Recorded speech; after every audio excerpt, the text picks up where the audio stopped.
Jumpa lagi dengan saya Erna Bayu dalam YouTube channel Erna S. Bayu. Kali ini kita akan membahas tentang obesitas. Jangan lupa like, comment, subscribe, dan share.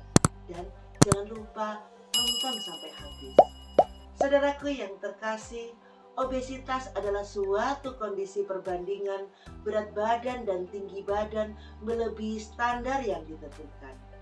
Obesitas merupakan peningkatan total lemak tubuh, yaitu ditemukannya kelebihan berat badan lebih dari 20% pada pria dan 25% pada wanita karena lemak. Meningkatnya obesitas tidak terlepas dari gaya hidup seseorang, seperti menurunnya aktivitas fisik.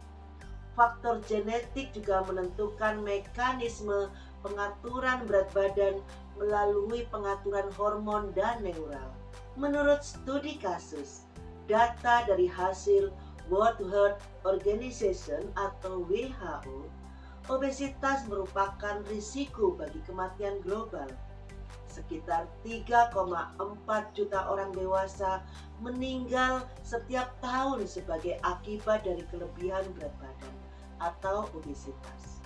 Pada tahun 2008, lebih dari 1,4 miliar orang dewasa mengalami obesitas.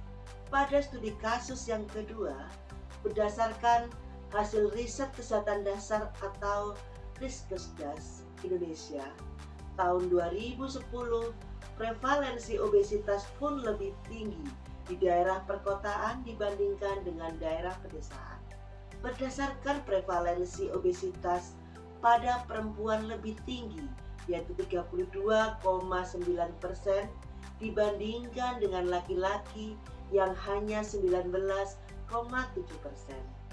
Kata obesitas berasal dari bahasa Latin, yaitu ob yang artinya akibat dari, dan esum diartikan sebagai makan, sehingga obesitas berarti makan yang berlebihan. Obesitas atau kegemukan adalah kondisi kelebihan lemak tubuh sehingga berat badan jauh melebihi berat badan normal.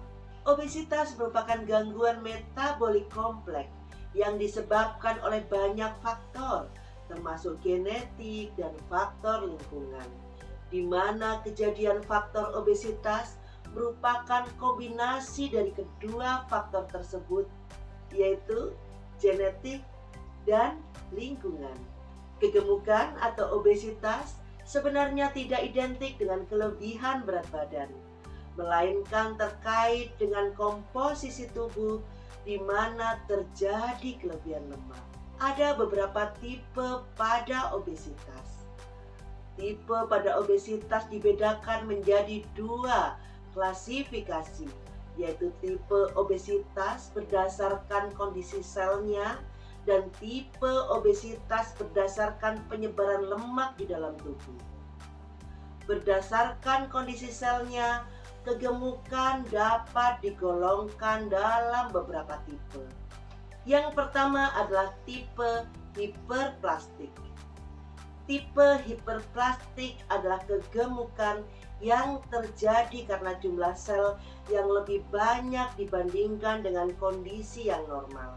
Tetapi ukuran sel-selnya normal sesuai dengan ukuran sel-sel yang normal, dan ini terjadi pada masa kanak-kanak.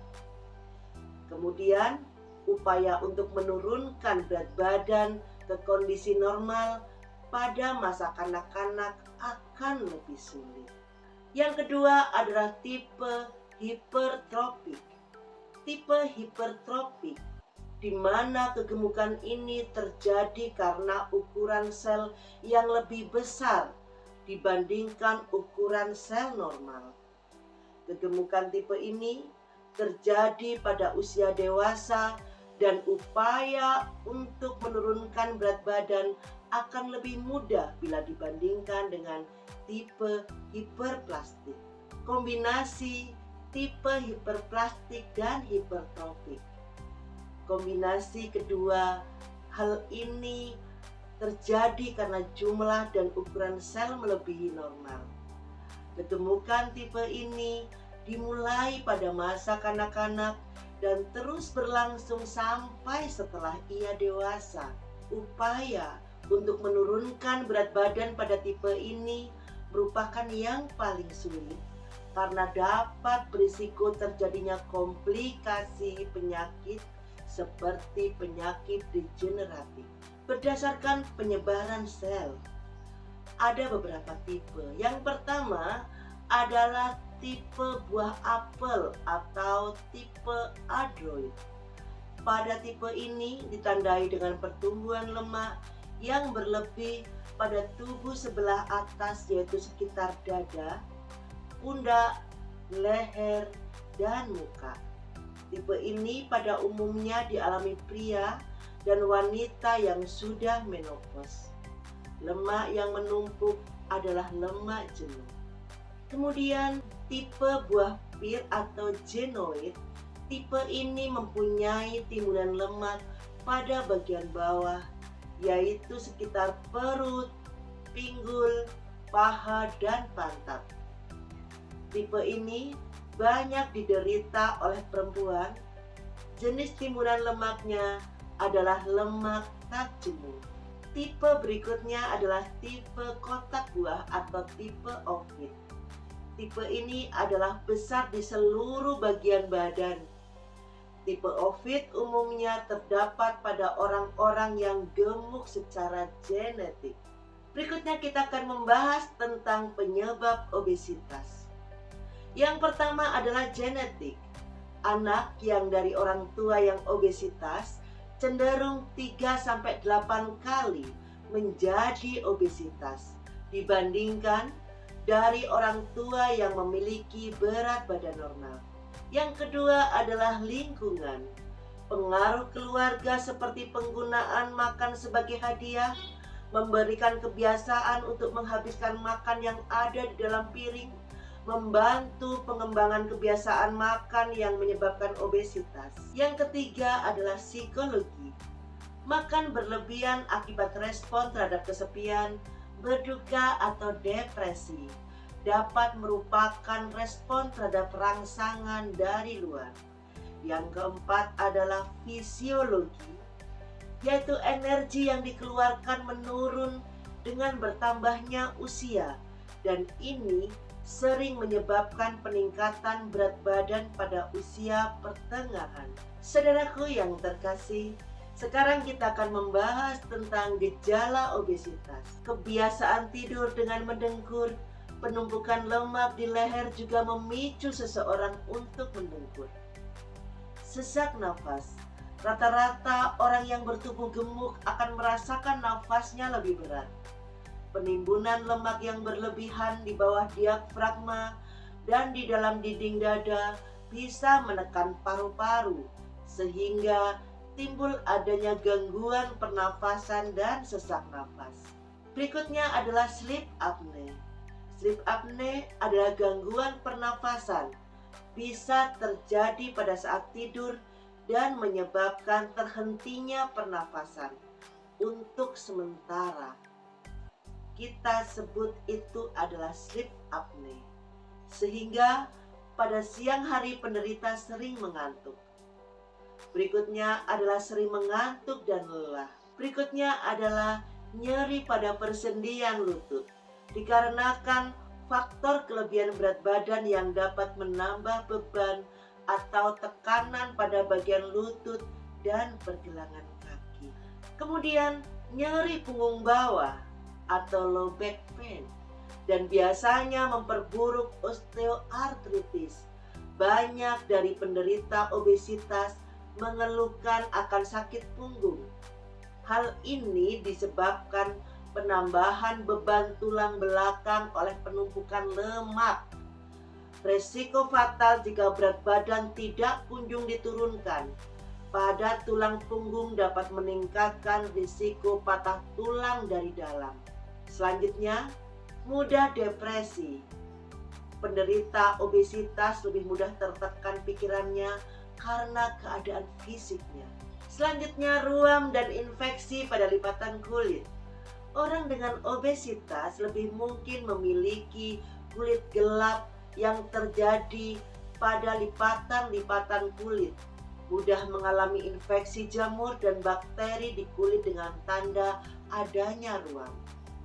Berkeringat secara berlebihan.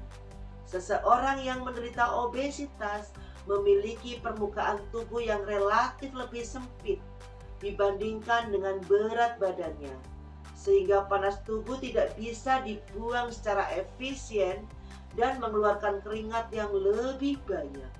Ada 4 obesitas berdasarkan tingkatan saudaraku yang terkasih. Yang pertama adalah simple obesity atau kegemukan ringan. Merupakan kegemukan akibat kelebihan berat badan sebanyak 20% dari berat badan ideal tanpa disertai penyakit diabetes mellitus, hipertensi, dan hiperlipidemia. Yang kedua adalah mild obesity, merupakan kegemukan akibat dari kelebihan berat badan antara 20-30% dari berat ideal yang belum disertai penyakit tertentu, tetapi sudah perlu diwaspadai.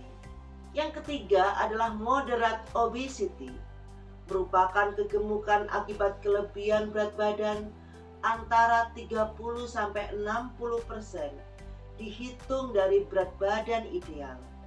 Pada tingkat ini, penderita termasuk berisiko tinggi untuk menderita penyakit yang berhubungan dengan obesitas. Yang keempat adalah morbid obesity, merupakan kegemukan akibat kelebihan berat tubuh dari berat ideal lebih dari 60%, dengan risiko yang sangat tinggi terhadap penyakit pernafasan, gagal jantung, dan kematian mendadak. Baiklah saudaraku yang terkasih, demikian informasi kami tentang obesitas. Anda masuk yang mana?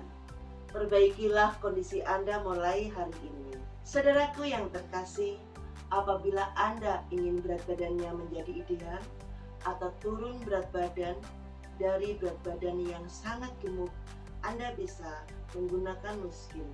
Dalam waktu 3 bulan, Anda bisa turunkan berat badan sebanyak 20 kg. Anda ingin konsultasi Nuskin? Bisa tulis di kolom komentar. Terima kasih. Tuhan berkati.